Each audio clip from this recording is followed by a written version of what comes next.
How's it going, everybody? So today we're going to pick up with another episode of the Tales from the Storm series. So I want you guys to sit back, grab a snack, and listen to Tales from the Storm number 6, From Azure Ashes.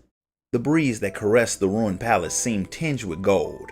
More than anything else, it was said that the great worm Ratatoskr loved to weave songs, and the eldritch power of her verses still lingered here, 1,000 years after her voice was forever silenced by the treachery of mortals.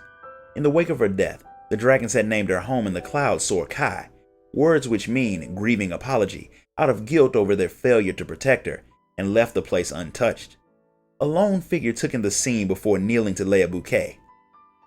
"I know I make for a strange messenger, but the war is over." It was, he conceded, an awkward utterance, but how could it be otherwise? What else could he say to the she-worm whose murder had kindled the flames of the Dragon Song War, he whose sole purpose in life had been to hunt her kind? Sorry? Even as he struggled to fashion an apology, a sudden gust scattered his offering of flowers, sending petals billowing in all directions. "I did not expect to find thee here, Azure Dragoon."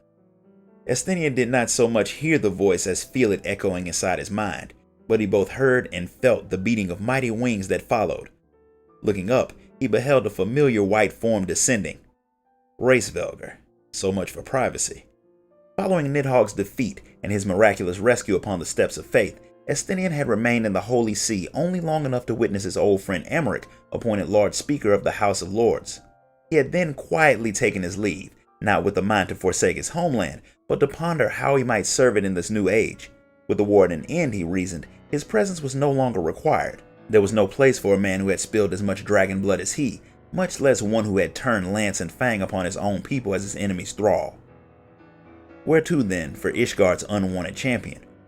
Estinian could think of several places, and so he had embarked upon a journey. To the ruins of Ferndale, the village of his birth, to offer a prayer to his beloved mother, father, and little brother, Hamingnat. To a cliff overlooking the capital, to give thanks to the knight brave and true, whose sacrifice had kept Ishgard's hope alive.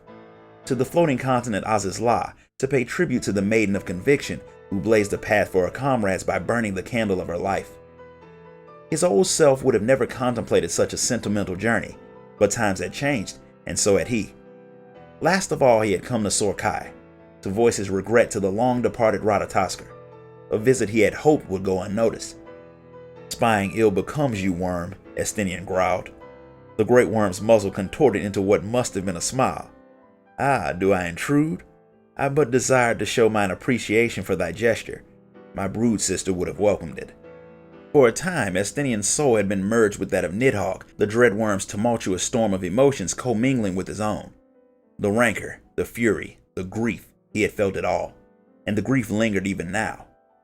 The gulf left behind by Ratatoskr's passing was one he knew as well as any man or dragon, and thus were Racevelger's words more comforting than the worm realized. "I am owed no such kindness, but thank you," Estinian replied, his voice catching in his throat. Gathering himself, he continued, "And for what it's worth, I am Azure Dragoon no longer. This age has no need of my lance." At this, the great worm's eyes narrowed. "And yet there it is upon thy back, fair dripping with my brood brother's essence." The observation caught him wholly unawares. When he had left Ishgard behind, he had done so without his dragoon's armor, deeming it a relic of a former life. Yet somehow it had not occurred to him to likewise lay down his lance, warped though it was by Nidhogg's power. Estinian's confoundment was plain to Racevelger, and when he spoke, it was in tones tinged with the faintest trace of pity. "Thy fight is not over, mortal, as thou knowest only too well." The sting of another realization. Damn you, worm. He had the right of it, of course. Azure Dragoon or no, there was still work to be done. Purpose even for a lance tempered and honed in an unjust war. "If thou wouldst swear to fight for man and dragon both, then come with me. Unto thee I shall bequeath armor befitting a true dragoon." Without waiting for a response, Racevelger leapt into the sky with a powerful kick, his tattered wings bearing him away so swiftly that his looming form soon became no more than a speck in the heavens.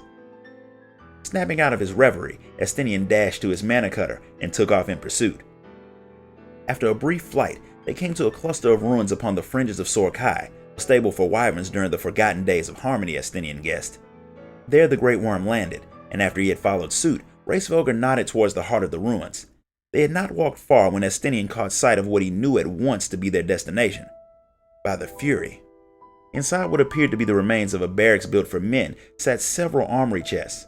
All bore the scars of the inexorable march of time, save one, a pristine example preserved by some manner of draconic enchantment.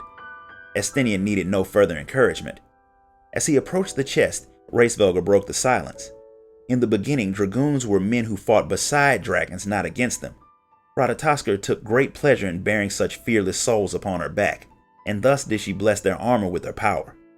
Lifting the lid, Estinian's jaw fell open. Before him lay not one, but two magnificent suits of plate armor. Their hue was all too familiar. Azure, gods forgive me. At first, men felt honored to receive such gifts, but the more power they received, the more they craved, and all too soon naught save the source of that power would sate them. And so they butchered her, devoured her eyes like feral beasts. The armor of the first dragoons, brimming with power freely given, the mere sight of it made Estinian's heart swell, but he made no move to claim his prize. Why, he said at length, why grant me this power? What makes you think I am any different from Thornton and the rest?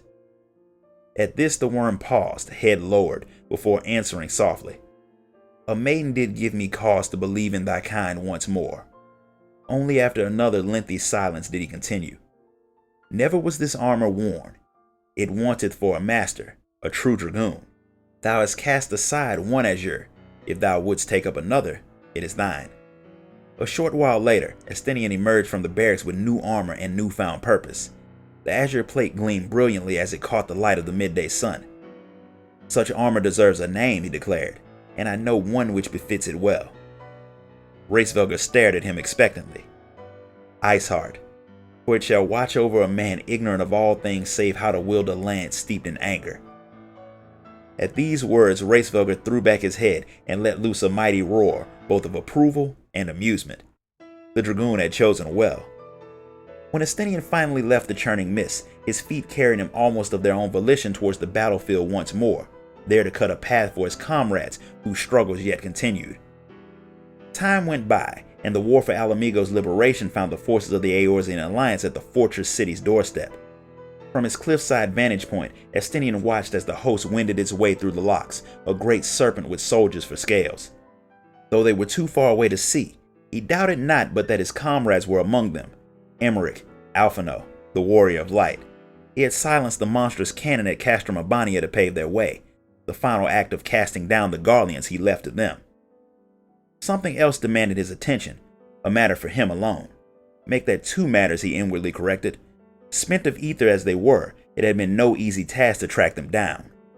As the final battle was joined and his friends fought on, he quietly intercepted a squadron of flying armor that was moving to flank them.